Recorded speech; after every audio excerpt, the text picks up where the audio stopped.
Hello friends, I am Rajesh Jain again welcome to all of you in this video lecture. और ये वाला जो हमारा वीडियो लेक्चर है उसमें हम ये डिस्कस करने जा रहे हैं कि किस तरह से हमारी इंडिया की जो फॉरेक्स रिजर्व है वो गिरती ही जा रही है, मतलब ये डिक्लाइन होती जा रही है। देखो यहाँ पे अगर हम एक न्यूज आर्टिकल पढ़ें जो बिजनेस स्टैंडर्ड की न्यूज रिसेंट आर्टिकल है, वो ये बता रहे कि drop in the India forex reserve worsens as inflow slow down. Economist जो है हमारे इंडिया के बड़े बड़े इकोनॉमिस्ट वो ये कह रहे हैं कि ये बहुत ही चिंताजनक है। अब यहाँ पे जो न्यूज आर्टिकल आ रही है उसके हिसाब से ये बता रहे हैं कि India foreign exchange reserves dropping to 2 years low is concerning for the economy. देखो पिछले 2 साल में जो इंक्रीज हुई थी 19-20 में अगर देखा जाए तो फॉरेक्स रिजर्व हमारी इंडिया की काफी अच्छी ग्रो हुई थी, लेकिन अभी जो 2022 की सिचुएशन है पिछले 2 सालों में वो बहुत ही बेकार है। मतलब लगभग $80 बिलियन जो है वो डिक्लाइन कर चुकी है हमारे फॉरेक्स रिजर्व में से। तो हमें मेनली यहाँ पे ये डिस्कस करना है कि इसके पीछे की मेन वजह क्या, मेन रीजन क्या है जिसकी वजह से ये फॉरेक्स रिजर्व हमारी गिरती जा रही है एंड इसके होने वाले कुछ कॉन्सिक्वेंसेस क्या है।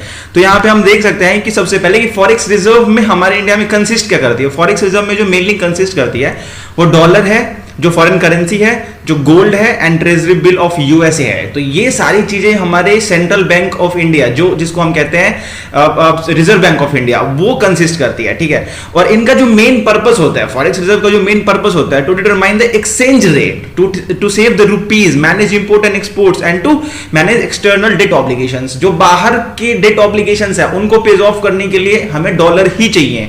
देन हमें अगर हमारी करेंसी की एक्सचेंज रेट मेंटेन करनी है इंटरनेशनल मार्केट में, जो रुपीज की रेट डिटरमाइन करनी है उसके लिए हमें डॉलर ही चाहिए।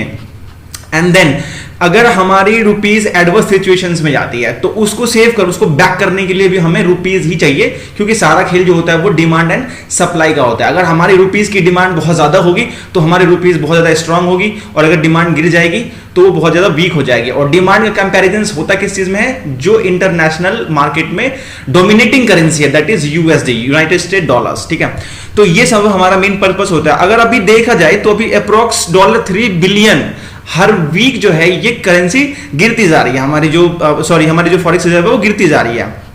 अभी हमारे इंडिया में करेंटली जो फॉरेक्स रिजर्व चल रहा है वो अप्रोक्स $550 बिलियन का है, मतलब $550 बिलियन ही हमारे पास अप्रोक्स बच रहा है, ठीक है। तो इसके पीछे का मेन वजह क्या है, देखो मेन वजह जो है वो ये है कि अभी जिस हिसाब से हमारे रुपीज गिरी है, डेप्रिशिएट होती जा रही है, एक्सचेंज रेट अगर आप देखोगे तो हर दिन लगेगा आपको कि 80 क्रॉस होता जा रहा है। तो उसको बचाने के लिए, उसको सेव करने के लिए जो हमारी गवर्नमेंट है, जो हमारी एजेंसियां हैं, जो हमारी आरबीआई की मॉनेटरी पॉलिसीज हैं, उन्होंने स्टेप लिया है कि कैसे करके रुपीज को बैक किया जाए। तो भाई ऐसा क्यों किया, ये रीजंस क्या है। देखो क्या है कि अभी इंटरनेशनल मार्केट में ड्यू टू यूक्रेन वॉर, जब से यूक्रेन वॉर स्टार्ट हुई है, ठीक है, तब से क्या होगा कि क्रूड ऑयल के प्राइसेस बहुत ज्यादा बढ़ते जा रही है, ठीक है। इसके अलावा और भी कुछ प्रोडक्ट्स है जो इंटरनेशनल मार्केट में जिसकी डिमांड ज्यादा होने की वजह से और यूक्रेन वॉर की होने की वजह से इसकी जो प्राइसेस है वो बढ़ती जा रही है। अब होता क्या है कि हमारे इंडिया को इंपोर्ट करना पड़ता है। मैक्सिमम ऑयल जो हमें रिक्वायरमेंट है क्रूड ऑयल की, उसका मैक्सिमम परसेंटेज हम बाहर से इंपोर्ट करते हैं। अब अगर हम इंपोर्ट करेंगे तो हमें पेमेंट तो फॉरेन करेंसी में ही करना पड़ेगा, मतलब डॉलर में ही करना पड़ेगा। अब जिस हिसाब से डॉलर्स की डिमांड्स बढ़ेगी और रुपीस की डिमांड घटेगी तो ऑब्वियस सी बात है जो रुपीस की एक्सचेंज रेट है वो बढ़ती जाएगी, रुपीस डेप्रिशिएट होती जाएगी, ठीक है।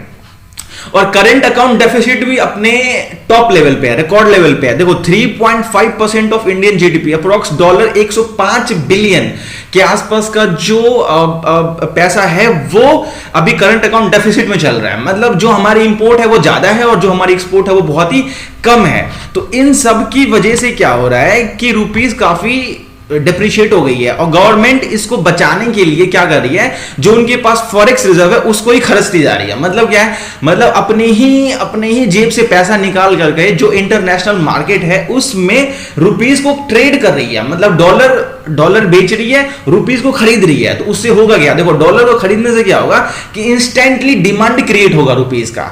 अब इंस्टेंटली अगर डिमांड रुपीस का क्रिएट होगा तो उससे क्या होगा कि रुपीस जो जितनी तेजी से गिर रही है ना उसमें थोड़ी गिरावट आ जाएगी, वो उतनी तेजी से ना गिर करके बहुत स्लो गिरेगी। तो फिलहाल के लिए क्या करेंगे, फिलहाल के लिए रुपीस को थोड़ा बचा लेंगे।